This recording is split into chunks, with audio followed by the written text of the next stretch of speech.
Hi everyone, I hope you're well and sound.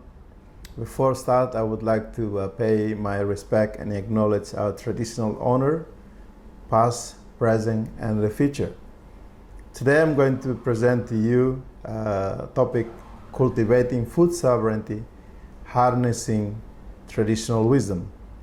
So I'm presenting from the sunny day of Dili, Timor-Leste. What is food sovereignty? Food sovereignty is a food system that has its own local origin. It's adaptable and culturally integrated with the community and local environment. Globally, more than enough food is produced to feed the world.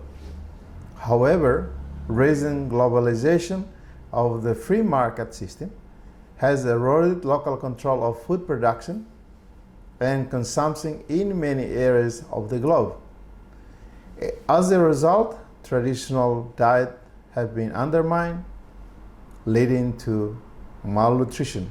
Food sovereignty is the right of people, community, and countries to decide their own agricultural, labor, fishing, food, and land policies which ecologically, socially, economically, and culturally appropriate to their unique circumstances. The people must access to the land, water, genetic resources, and livestock breed. While food security is defined when all people at all times have physical, economic access to sufficient food, safe, and nutritious food that meet their dietary need, and food preference for an active and healthy life. Food security concept also focuses only on 4 dimensions: physical availability of food, economic and physical access to food, food utilization, and stability of other 3 dimensions over time. Timor-Leste is a small island nation which considered as an agrarian country. However, due to lack of clear policies on food and agriculture, Timor-Leste today remain vulnerable to external factors. Farmers are losing their knowledge of saving seeds, and traditional eating patterns are disappearing along with food processing and diversity of food sources. Timor-Leste now depends too much on imported rice. It's increasing annually. The country is also affected by El Nino and La Nina and climate change that damage the country's natural resources and cause the collapse of local food markets. Permaculture can be described as a permanent agriculture and permanent culture. Permanent agriculture involve family garden, agriculture, agroforestry, animal management, and aquaculture. It is a sustainable way of improving land, which is provide income to produce for the people. Permanent culture means working with, protecting, and encouraging a strong, resilient culture and environment. Permaculture provides the framework to design, create, and maintain communities where all part of our lifestyle, achieving sustainability and resilience. Technique and strategy are based on natural science and patterns, using integration, innovation, and regenerative practices to achieve goals. 3 permaculture ethics: earth care, people care, and fair share ensure that we considerate and thoughtful in working with the environment, respecting all people, and acting to improve the future. The 12 permaculture principle encourages and challenges us to be creative, follow initiative, and use our common sense. Permaculture Timor-Leste, or Permatil, as you already saw on the video explaining about the history of Permatil. However, I first learned about permaculture from Steve Grant from Australia. right after Timor-Leste gained its independence through the UN referendum in August 1999. So we worked together to introduce permaculture across the country to provide immediate livelihood to people and also deal with environmental issues that community facing. We train government staff, community leaders, and farmers. Permatil, together with civil society groups, community leader, and farmers group, has been implementing permaculture project in every district of the country. We also encourage the government to implement permaculture ethics and practices. And Permatil is a leader to rebuilding and regenerating the country in a sustainable, culturally appropriate way. The project serves as a unique model for bringing true sustainability and resiliency to the community with no outside intervention. Farmers and individuals were empowered to decide what was appropriate for their families and their communities.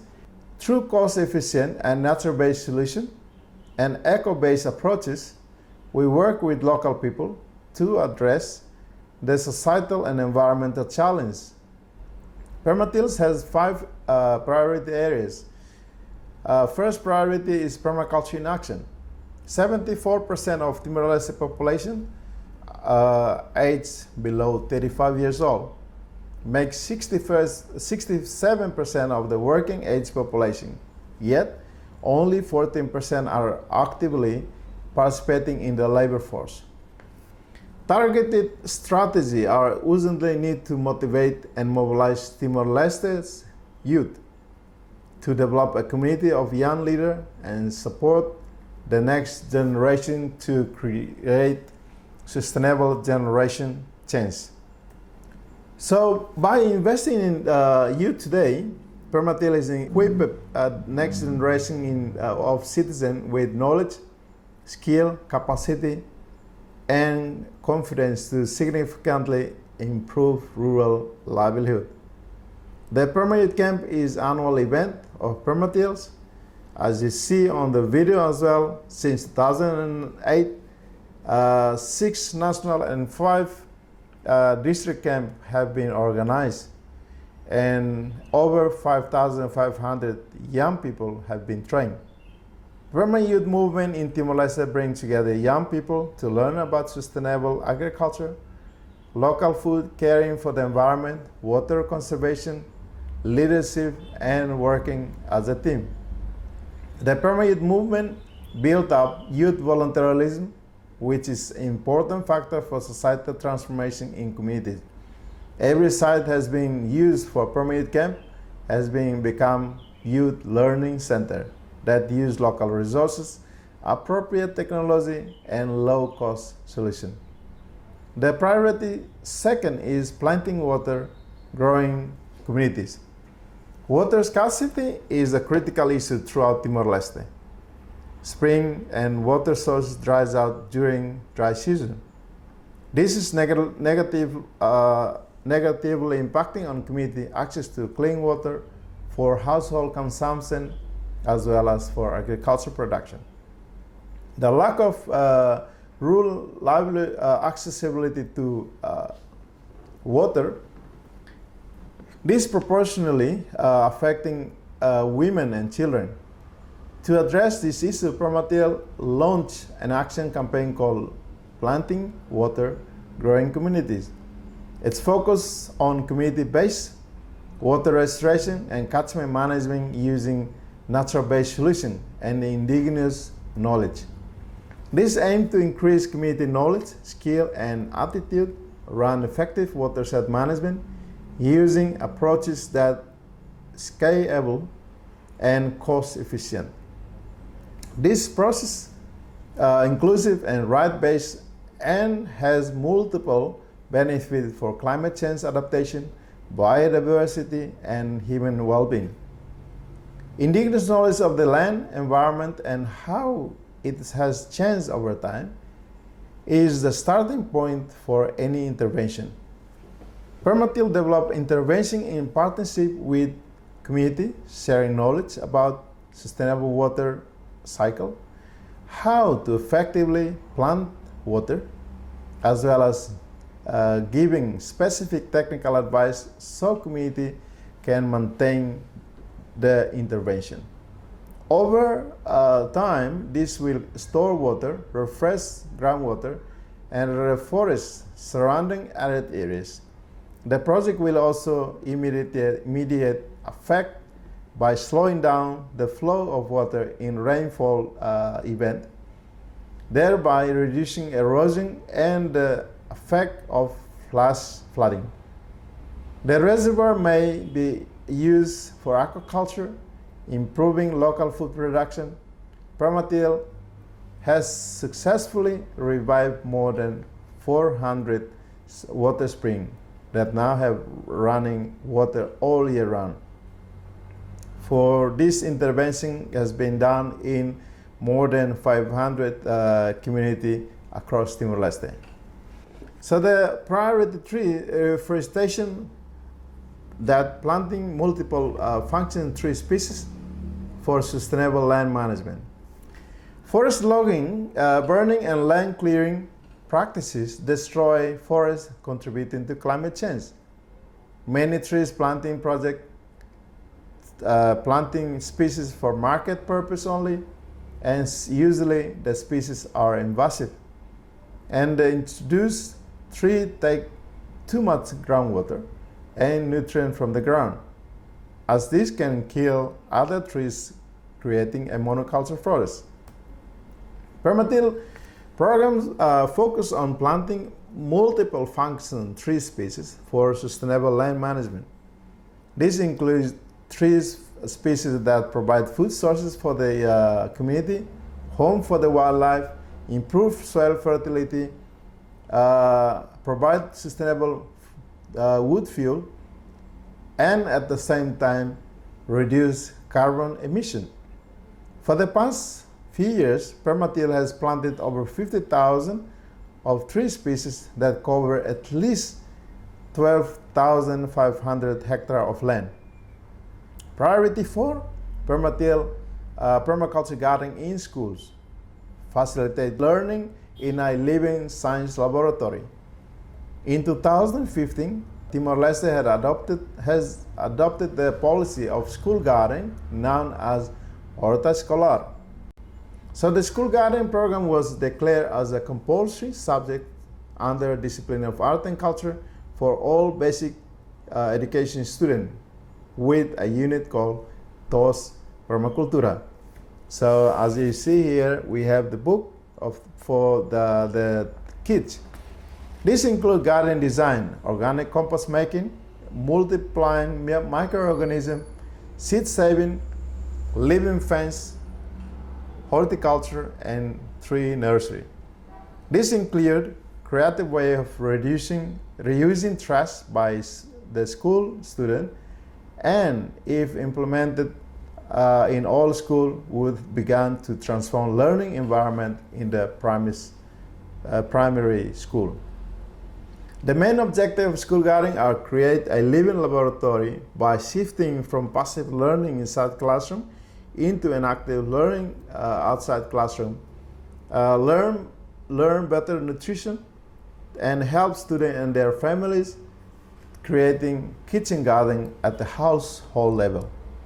Through the program, 254 school gardening so far, and practices in younger generation, benefiting around 41,500 students and their family directly impacted.